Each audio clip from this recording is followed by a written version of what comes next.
ছোট্ট একটা সারপ্রাইজ আছে, কি সেটা? দেখাচ্ছি। ওদিক ঘোরো। কোথায় নিয়ে যাচ্ছ আমাকে? ও মাই গড, পুরো আমার মতো হয়েছে। Hi baby. হাই। অ্যান্ডি আর মুকুল ওরা দুইটা কিন্তু ট্যুরে গেছে। ওকে। তুমি সব সময় বলো না তোমার প্রাইভেসি থাকে না, এখন তো ওরা বাইরে থাকবে, তুমি কি আসবে? পারবো না, অনেক কাজ। বাই। তুমি না বললে আসবে না? বলেছিলাম নাকি? চলে যাই। আরে না না না, আসো আসো আসো। ছাড়ো আমাকে, এসো।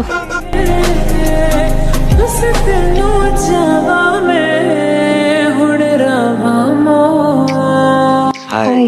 ও এখন অদ্ভুত পোজ দিয়ে কি এক্সারসাইজ করছে? কি জানি, যা ইচ্ছে তাই করো। Hello madam. Hello hello sir. পার্টির জন্য আমার গার্লফ্রেন্ডের একটা ড্রেস লাগবে। মধু, স্যারকে কিছু পার্টি ড্রেস দেখাও তো।